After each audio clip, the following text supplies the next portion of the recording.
வணக்கம் மக்களே, நீங்கள் பார்க்குறது கேட்குறது GT commentary. And finally last of us season 2 7 எபிசோடோட முடிச்சிட்டாங்க. வெல், இது ஒரு கம்ப்ளீட் சீசனாக ஃபீல் ஆகலை. சீசன் 1 எப்படி ஃபீல் ஆச்சோ அந்த மாதிரி இது ஃபீல் ஆகலை. ஒரு கமா போட்டு முடிச்ச மாதிரி தான் இருந்தது. ஸோ சீசன் 3க்கு லீடை போட்டு தான் முடிச்சிருக்காங்க. அந்த வகையில் இந்த சீரீஸ் பார்க்கலாமா வேணாமா, இந்த சீரீஸ் எப்படி இருந்ததுன்னா இந்த வீடியோவில் பார்க்க போகிறோம். ஸோ ஓகே கைஸ், ரொம்ப பேசாமல் வீடியோட ரிவ்யூக்குள்ளே போகிறதுக்கு முன்னாடி நம்ம சேனலுக்கு யாராவது புதுசாக வந்துருந்தீங்கன்னா மறக்காமல் சப்ஸ்கிரைப் பண்ணிக்கோங்க. இப்போதைக்கு இந்த சீசன் எப்படி இருந்ததுன்னு பார்ப்போம். ஸ்டார்டிங் வித் பாசிட்டிவ் பாயிண்ட்ஸ் எனக்கு தெரிஞ்சு கொஞ்சம் தான் இருக்கும்னு நினைக்கிறேன். அண்ட் ஃபஸ்ட்டு பார்த்தீங்கன்னா ஸ்டோரி டெல்லிங் வந்து போயிடுவோம். ஸோ கேமில் பார்த்தீங்கன்னா ஸ்டோரி டெல்லிங் ரொம்பவே குழம்பி சொல்லியிருப்பாங்க. ஒரு லீனியராகவே இருக்காது ஸ்டோரி. ஸோ இங்கே ஃப்ளாஷ்பேக், அங்கே ஃப்ளாஷ்பேக்கு, திரும்பி பார்த்தா இங்கே ஃப்ளாஷ்பேக்கு. அண்ட் எலிலேருந்து ஆபிக்கு மாற்றிருப்பாங்க, ஆபிலேருந்து எலிக்கு விளையாடுற மாதிரி இருந்திருக்கும். ஸோ ரொம்பவே கன்ஃபியூஷனாக இருக்கும் கேமில் ஸ்டோரி. பட் சீரீஸில் வந்து அதை உண்மையாக கொஞ்சம் லீனியராக புஷ் பண்ணியிருக்காங்க. இந்த சீசன் ஃபுல்லாக எலியோட பாயிண்ட் ஆஃப் வியூவில் தான் போவோம். அண்ட் ஃபஸ்ட்டு 2 எபிசோடில் மட்டும் ஜோயல் வந்திருப்பார். அதை தொடர்ந்து எல்லா எபிசோட்லேயும் எலி தான் வருவாங்க. அண்ட் 4th to 5th எபிசோடில் மட்டும் ஜோயல் வருவார்.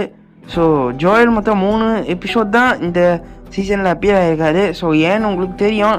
அண்ட் பெட்ரோ பாஸ்கல் பற்றி கண்டிப்பாக பேசி ஆகணும். அவர் தான் ஜோயலாக நடிச்சிருப்பார். ஸோ அவரோட பர்ஃபார்மன்ஸ் பார்த்தீங்கன்னா உண்மையாகவே வெறித்தனமாக இருக்கும். சீசன் 1 விட உண்மையாகவே நல்லா பர்ஃபார்ம் பண்ணியிருப்பார்.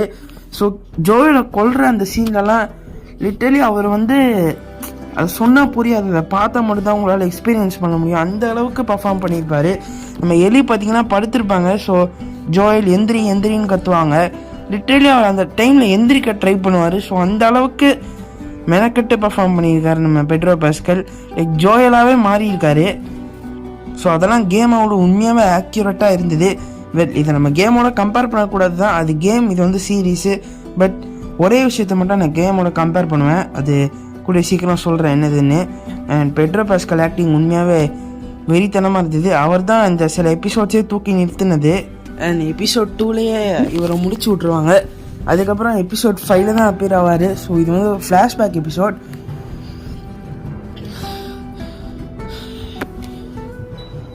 இந்த 5 years முன்னாடி ஜோயலும் எலியும் எப்படி வந்து ட்ராவல் பண்ணிருந்தாங்கன்னு காட்டுற எபிசோடு. ஸோ அதுலேயும் ஆக்டிங் தெரிவிக்க விட்டுருப்பாரு. அண்ட் டாக்கிங் அபவுட் எலியா நடித்த ஆக்ட்ரஸ் பெல்லா ராம்சே. ஸோ இவங்களும் வந்து உண்மையாகவே நல்லா நடிச்சிருப்பாங்க. பட் இவங்க வந்து பர்ஃபெக்ட் எலியா இல்லை. ஸோ கேஸ்டிங் சொல்கிறேன், அந்த லுக்கு சொல்கிறேன். பட் மற்றபடி உண்மையாக நல்லா நடிச்சிருப்பாங்க. ஸோ லுக்கை வச்சு யாரையும் எதுவும் சொல்லக்கூடாது. அந்த வகையில் வந்து she's a good actress. So அந்த வகையில் ஜோயல் அண்ட் எலி 2 பேருமே வந்து பர்ஃபார்மன்ஸை தெரிவிக்க விட்டுருப்பாங்க. கேரக்டர் டெவலப்மெண்ட் பற்றி பார்த்தீங்கன்னா ஜெஸ்ஸியை நல்லா எழுதியிருந்தாங்க. ஸோ ஜெஸ்ஸி பார்த்தீங்கன்னா அவர் உண்மையாக நல்லா டெவலப் ஆகி போயிட்டு இருந்தார். பட் அவரை போட்டு தள்ளிட்டாங்க இந்த எபிசோடில். ஃபைனல் எபிசோடில் அவரை போட்டு தள்ளிட்டாங்க. ஸோ ஜெஸ்ஸியை கொல்லாமல் விட்டுருக்கலாம். கேம்லேயும் ஜெஸ்ஸி செத்துருப்பார். பட் அதை கொஞ்சம் மாற்றி இருக்கலாம். பட்டு ஜெஸ்ஸியை கொண்டு தான் ஏற்றுக்க முடியல. அண்ட் டாமியுமே போட்டிருப்பாங்க. ஸோ ஜோயல் அண்ட் டாமி 2 பேருமே இந்த சீசனில் செத்துட்டாங்க. அண்ட் இந்த சீசனில் பார்த்தீங்கன்னா சில புது வகையான ஜாம்பிஸ் எல்லாம் இன்ட்ரடியூஸ் பண்ணியிருந்தாங்க. ஜாம்பிஸ் மோஸ்ட்லி இந்த சீசனில் மேஜர் ரோல் ப்ளே பண்ணல. அந்த எபிசோட் 2ல் தான் பெரிய போரே நடக்கும் ஜாக்சன் சிட்டியில். அதுக்கப்புறம் ஜாம்பிஸ் சின்ன ரோல் தான் இந்த சீசனில் ப்ளே பண்ணிதே தவிர மோஸ்ட்டாக வந்து ஹியூமன்ஸ் தான் காமிச்சிருந்தாங்க. வெளில அது ஒரு நல்ல ஸ்டெப்புன்னே சொல்லலாம். ஸோ கேம்லேயும் அந்த மாதிரி தான் இருந்திருக்கும், சீரியஸில் அந்த மாதிரி தான் இருக்குது. ஸோ உண்மையாகவே ஜாம்பிஸே இந்த மாதிரி சுட்டுட்டு போகிற மாதிரி காமிக்காமல் ஹியூமன்ஸ் இன்வால்வ்மெண்ட்டுமே காமிச்சிருந்தாங்க. அந்த உல்ஃபு, செராஃபைட்ஸு, ஸ்கார்ஸு, ஸோ இவங்கெல்லாம் வந்து தனி குரூப்பாக பிரிஞ்ச மாதிரி காமிச்சிருப்பாங்க. அண்ட் உல்ஃப்ஸ் இருக்கிற இடம் தான் வந்து ஒரு ராஜ்யம் மாதிரி இருக்கும். ஒரு ஸ்டேடியத்தையும் வந்து விலைக்கு வாங்கி அந்த இடத்துல தங்கிட்டு இருந்திருப்பாங்க. ஸோ அதெல்லாமே உண்மையாக நல்லா டிசைன் பண்ணியிருக்காங்கன்னே சொல்லலாம்.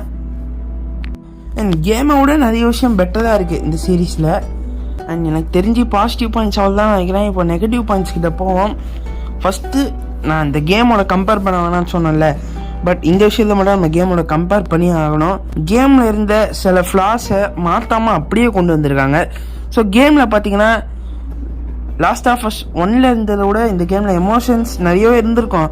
பட் அதுக்கான டைமை கேமில் கொடுத்துருக்கவே மாட்டாங்க. லைக் இப்போ டீனா நான் ப்ரெக்னெண்ட்டாக இருக்கேன், எலி வந்து நான் இம்யூன், அந்த சொல்கிற அந்த சீனெல்லாம் சுத்தமாக எமோஷனை கேரி அவுட்டே பண்ணியிருக்க மாட்டாங்க. இப்போ இம்யூன்னா ஓ நீ இம்யூனா சரி வா போகலான்னு போயிருப்பாங்க. அதுக்கேற்ற அந்த எமோஷனுக்கு டைமிங்கே கேமில் கொடுத்துருக்க மாட்டாங்க. அதையே தான் இந்த சீரீஸ்லையும் பண்ணியிருக்காங்க. கேமில் இருந்ததோட கொஞ்சம் இம்ப்ரூவ் பண்ணியிருப்பாங்க, பார்த்தா அதையே அப்படியே கொண்டு வந்திருக்காங்க சீரீஸில். ஸோ சீரீஸில் வந்து எலினா இம்யூன் சொல்லுவா. ஸோ ஜஸ்ட் இம்யூனா நீ அப்படின்னு சொல்லிட்டு அடுத்த நாள் காலையில் எங்கேயோ கிளம்பியிருப்பாங்க. ஸோ அந்த வகையில் வந்து எமோஷன்ஸ்க்கு சுத்தமாக இந்த சீசனில் சுத்தமாக டைமே கொடுக்கல. ஜோயல் செத்த அந்த எமோஷனுக்கு மட்டும் டைம் கொடுத்துருந்தாங்க, பட் மற்றபடி எந்த ஒரு எமோஷன்ஸுக்குமே டைம் கொடுக்கல. லைக் இப்போ ஒரு விஷயம் நடக்குதான், டீனா நான் ப்ரெக்னெண்ட்டாக இருக்கேன்னு சொல்கிறான்னா அதுக்கேற்ற அந்த இம்பேக்டே நடக்கலை. ஸோ ஜஸ்ட்டு இந்த காதில் கேட்டு அந்த காதில் விட்டா மாதிரி தான் இருந்தது.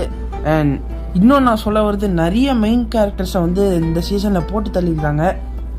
ஸோ போட்டு தள்ளினதானா மைனஸ் பாயிண்ட்டாக சொல்லலை, எந்த கேரக்டருக்குமே ஜஸ்டிஃபிகேஷன் கொடுக்கல.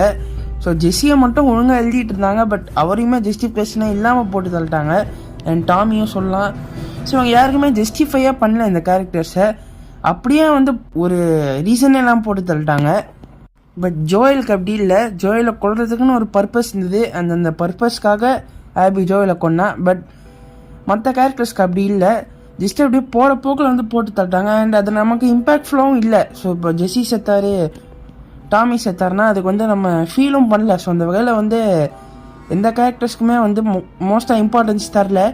ஜெஸ்ஸி கூத்துட்டு தாங்க, பட் அதையும் வந்து அவரை கொல்றதுக்கு அந்த சில நேரங்கள் முன்னாடி அதையும் குழி தோண்டி புதைச்சிட்டாங்க. ஸோ கேமில் இருந்த அதே ஃப்ளாஸ் தான் சீரீஸ்லும் இருக்குது. ஸோ கேமோட ஃபஸ்ட் ஹாஃபை தான் சீசன் 2 விட்ருக்காங்க. சீசன் 3 கண்டிப்பாக கேமோட செகண்ட் ஹாஃப் வரும். அண்ட் கேமில் செகண்ட் ஹாஃபில் தான் நிறைய ஃப்ளாஸ் இருக்கும். ஸோ அது எப்படி கூட்டு போக போகிறாங்கன்னு தெரில.